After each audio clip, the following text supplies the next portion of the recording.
Hi, how are you? Little excitement to start off the parent meeting. Hi, I'm Robert Cummings. I am the AP chemistry teacher here at Madison High School. I've been here for 15 years, so I've been a maverick for kind of a long time. This is my second year doing AP Chem, and this year I'm super delighted that I completely filled up my schedule with AP Chem, spread the word and got a lot of interest so that we can get a bunch of kids hopefully some college credit, and by passing the chemistry AP exam at the end of the year, of course, is our point in here. But anyhow, a little bit about me. I've lived in San Antonio my whole life. I went to college in Corpus Christi, so that was the few years that I snuck away, but I came back running home, and like I said, I've been here at Madison High School for a long time.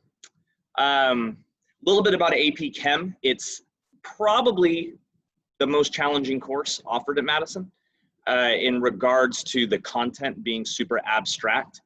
So because of the high level of rigor associated with AP Chem, I expect your student to be working quite a bit on this class. College Board, the governing body of all AP classes, recommends that students spend at least 5 hours a week outside of class on AP Chem in order to have a chance at passing. But anyhow, in addition to that time that I hope they're spending, I'm here to try to make the experience not so daunting, and to be as available as possible even during this crazy COVID remote time, to make sure that your student always has access to any help that they need. I care a ton about your student doing well. I try to consider myself approachable when I have them here in class, and I'm not just in an empty room listening to myself. We tend to have a lot of fun and laugh a lot, and then in the middle of all that, learn a ton of chemistry. But without them here, I feel like my jokes fall flatter during lecture, but it might just be because they're all muted. So I just tell myself when I'm trying to sleep at night that they're laughing at your jokes. You just can't hear them. So hopefully I'm not crazy. What I'd like to do, though, is just show you the platform by which your student is pretty much existing for their grades and stuff like that in AP Chem. The good news is that this platform I'm about to show you is the platform I was using before we went online and remote. So there was very little changes that I had to make in terms of grades and stuff like that in my class, because everything was already digital for me anyway. But there's some really good benefits for the student and for you as the parent. So I want to give you a real quick tour of what's called Schoology, and let you see all the resources your students have, and then the way that you can view grades in real time. So I'm gonna share my screen with you if this works. So if you look on your screen, you can see what your student sees when they log on to Schoology. Actually, right prior to this page, I was a click ahead. This updates page will pop up, and I tend to make announcements daily, just sending kids reminders on ways to be successful, sending them videos of things, reminding them what assignments are due, sending them documents that have reference material on it. So I'm constantly sending them information. My hope is that they are checking it regularly. If they have Schoology on their phone as an app, they can have it set up to send them push notifications. So anytime I do make an announcement, it kind of like sends a text message and lets them know. But for the students that don't have the app on the phone, they've just been instructed to just check in. I mean, hopefully they're checking into AP Chem often anyway, but to check in at least twice a day just to make sure they're not missing any announcements. Okay, but as we dig further, I want to show you what their assignments look like. All right, so they've got a page here of all of their important stuff. All right, and they've learned how to navigate these folders and when to click on what, but their unit folder, which is the stuff that we're currently working on, all lives in one place with their assignments. And here's the assignments that they've been working on throughout the entire first unit. So here's the cool thing about the assignments is they have 2 attempts on all assignments. So they get 2 full tries. And I just keep the higher of the 2 grades. So if Billy Bob tries an assignment and makes a 40, well, that's awful. But they have another full attempt to do better. And what I tell them is if after you do an attempt, even if you just missed one problem, maybe it's not the 40, you made a 95 and it still made you angry, I encourage them to come to tutoring, all right, to come see me during my tutoring sessions. I have several sessions a week. And what they can do is they can pop in and they can say, hey, sir, I'd like to see what I missed on the measurement assignment. And not only will I show them what they missed, I'll work through the problems that they missed with them. So when the tutoring session is done, not only do they leave with right answers, but they also leave with the knowledge that they were lacking on their first attempt. If the tutoring hours become a challenge for whatever reason, then they are able to just message me through Schoology or email me, and I can also communicate and show them what they missed by those means. But the idea is that when they go back and do their second attempt, if they do this the way I've set it up, then they'll make a much higher grade because they will have seen the knowledge they were missing. And then of course, if Billy Bob made that 40 on the first attempt, but makes a 97 on the second attempt, then it's a 97 that goes into the grade book because I only keep the higher of the 2 scores. So they can use this system to their benefit to almost guarantee that at least their daily work will be decent grades. The tests, of course, are different, only 1 attempt on those. But hopefully if they've done all the other stuff correctly, they will have properly gained the majority of the knowledge to make themselves successful. The reason that you as the parent can benefit from understanding this about Schoology is I give them a huge amount of wiggle time in regards to when due dates are.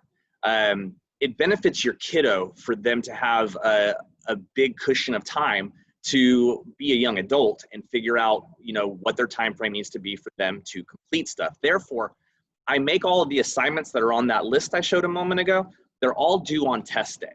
So right now I've been putting some grades in the grade book because I have to, but since I'm giving your student a ton of wiggle time to make sure that they have plenty of time to make a good grade, there's going to be a big influx of grades, official grades, once we take our first test, which is this week. And then everything will be due, so all the numbers I have, I'll just put into Skyward. But what you can do as the parent is if you have your student show you Schoology, you can see grades in real time. Since there's a gap between your student completing it and me finally saying, okay, it's due, now let's put it in Skyward. If you like to watch a little closer, then just every other night or whatever, you could just say, hey, show me your Schoology, because they can click on their assignments that they've been working on and it will instantaneously show them their grades. So you can see their grades in real time also. I hope that makes sense. If not, hey, I'm super reachable by email and I respond quick. But anyways, students and parents usually love this system because it gives the students a lot of time and multiple attempts. So it just pretty much gives them every opportunity to grasp the content. Another cool thing that students usually like are my videos. So again, even prior to Corona world, I had all of my videos recorded. So students could go to the lectures, and sometimes I've even had parents take the course with us. I invite you to take AP Chemistry if you would like to watch every lecture of the course. But if you click on these lectures, it takes you straight to a video of me teaching. Apparently it takes 2 clicks. But this is really good for students that are absent because they're able to, oh, there I am. Anyway,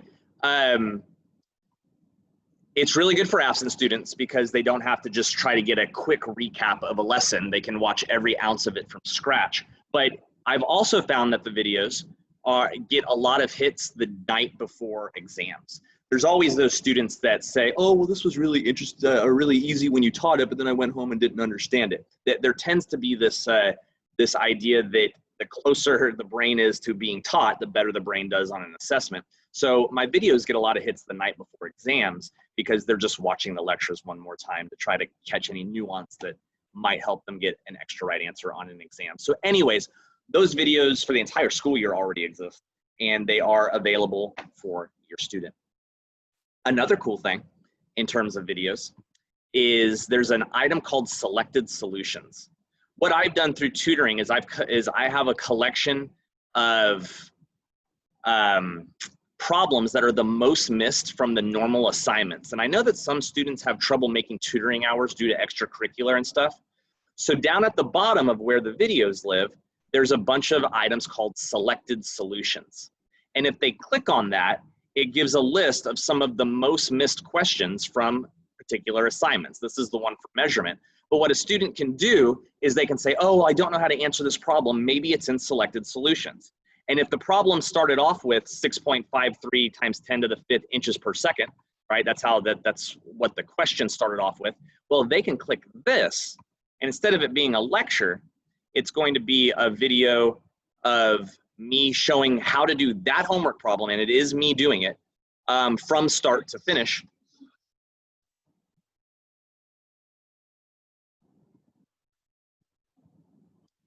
Anyhow, so this exists for most of their assignments. Now, again, it's the most commonly, it's not how to work out every single problem, but it's usually the most challenging ones. So the student can try it themselves. It can be 3 a.m. because some of your students are crazy and they're up really late. And they know they can't get a hold of me, and they're like, well, maybe I can have him watch it, show me how to work it out. And a lot of times the problem's there. My point in showing you all this is I want you to know that if your student comes to you and says they're absolutely struggling in AP Chem, make sure you ask them if they've used all the references that are available, because there's just a ton of help on Schoology to really ensure success. I'm not sure how long this video is supposed to be. Someone said 5 minutes, and I'm probably over that, but I want you to know that you found this video through my Madison website. My email address is there. So if you ever need anything at all, please feel free to email me. I'm cheering for your kid more than anyone in chemistry. So I really hope that they enjoy coming to class, that they are successful this year, and that we rock and roll on the AP exam in May. Y'all have a great year. See ya.